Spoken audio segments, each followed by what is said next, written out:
শেষ জামানায় কিন্তু মুমিন ব্যক্তিদের মধ্যে অনেক মুমিন ব্যক্তির স্বপ্ন কিন্তু সত্য হবে, এটাও এসেছে।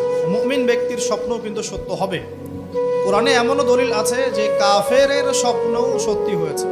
কোন সূরায় আছে কে বলতে পারবেন? কাফের ব্যক্তির স্বপ্নও সত্যি হয়েছে এমন দলিল কোরআনের কথায় আছে, কে বলতে পারবেন? হ্যাঁ, সূরা ইউসুফ কি না আপনার?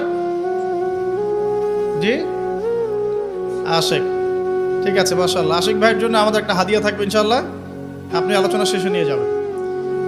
তো ইউসুফ আলাইহিস সালামের যে ঘটনা সূরা ইউসুফ, সেখানে আছে যে অমুসলিম দুজন ব্যক্তির স্বপ্ন সত্য হয়েছে, হয় নাই? একজন এসে বলেছেন আমার মাথায় রুটি খেয়ে নিচ্ছে পাখি, আরেকজন বলেছে আমার হাতে ছিল শরাব, এই শরাব আমি পান করাচ্ছি রাজাকে, বাদশাকে।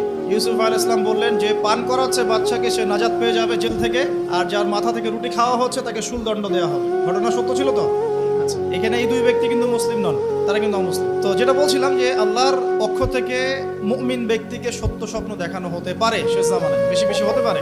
তাই যখন ভালো কোনো স্বপ্ন দেখবেন শুকরিয়া আদায় করবেন আল্লাহর কাছে, আর যদি খারাপ কোনো স্বপ্ন দেখেন তাহলে কাউকে বলতে যাবেন না। খারাপ স্বপ্ন দেখলে কাউকে বলতে যাবেন না, বরং 2 রাকাত নামাজ পড়ে আল্লাহর কাছে আশ্রয় চাইবেন। আল্লাহ, আমি এই খারাপ স্বপ্ন দেখেছি, এর থেকে তোমার কাছে আমি আশ্রয় প্রার্থনা করছি। পবিত্র কোরআনুল কারীমে সূরা আলে ইমরান এর 19 নম্বর আয়াতে আল্লাহ পাক বলছেন, বা'দা আউযু বিল্লাহি মিনাশ শাইতানির রাজীম, ইন্না দীনা ইনদাল্লাহিল ইসলাম। আল্লাহ রাব্বুল আলামিন নিজে বলছেন যে নিশ্চয়ই আল্লাহর কাছে একমাত্র গ্রহণযোগ্য দিন বা জীবন ব্যবস্থার নাম কি? ইসলাম। ইসলাম শব্দের অর্থ কি? আমরা বলি শান্তি। সত্যিকার অর্থে ইসলাম শব্দের অর্থ হচ্ছে আত্মসমর্পণ করা। কি করা?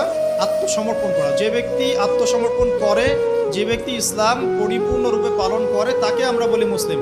যে ব্যক্তি ইসলাম পরিপূর্ণরূপে পালন করে তাকে আমরা বলি মুসলিম। যেমন এই মুসলিম শব্দের সাথে যে নবীর নাম জড়িত সেটা হলো, তিনি হলেন ইব্রাহিম আলাইহিস সালাম। সূরা হজ পড়ে দেখবেন, হুয়া সাম্মাকুমুল মুসলিমিন, তিনি তো আমাদের নাম দিয়েছেন মুসলিম, এই জাতির নাম দিয়েছেন। তিনি আমাদের জাতির পিতা, মুসলিম জাতির পিতা। তো ইব্রাহিম আলাইহিস সালামের ব্যাপারে আল্লাহ পাক বলছেন, ইয ক্বালা লাহু রাব্বুহু আসলিম ক্বালা আসলামতু লিরাব্বিল আলামিন। যখনই আল্লাহ পাক ইব্রাহিমকে বলতেন আলাইহিস সালাম যে আত্মসমর্পণ করো, ইব্রাহিম আলাইহিস সালাম কোনো বিজ্ঞান যুক্তি দর্শন খুঁজতে যেতেন না, তিনি বলতেন আসলামতু লিরাব্বিল আলামিন, আমি বিশ্বজগতের প্রতিপালকের কাছে আত্মসমর্পণ করলাম।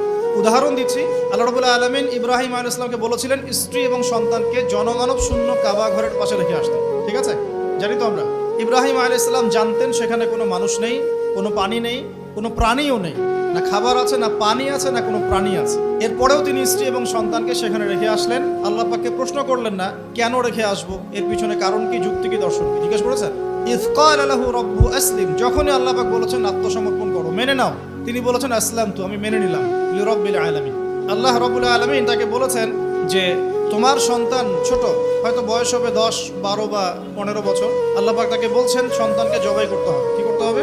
জবাই করতে হবে। তিনি চলে গেলেন, সন্তানকে বললেন, ইয়া বুনাই, হে আমার সন্তান, যার নাম ইসমাঈল আলাইহিস সালাম, ইন্নী আরা ফিল মানামি আন্নী আযবাহুক, আমি আমার স্বপ্নে দেখেছি আমি তোমাকে জবাই করছি। কি করছি?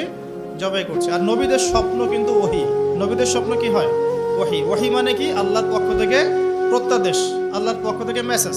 সবার স্বপ্ন কিন্তু ওহী নয়, নবীদের স্বপ্ন কি? ওহী। ওহী মানে আল্লাহর পক্ষ থেকে জ্ঞান, যেটা আল্লাহ পাক তার বান্দাদের মধ্য থেকে কিছু কিছু বান্দার কাছে পাঠান, বাছাইকৃতভাবে। কিভাবে পাঠান? আল্লাহ পাক ফেরেশতার মাধ্যমে পাঠান। নবীদের স্বপ্ন ওহী।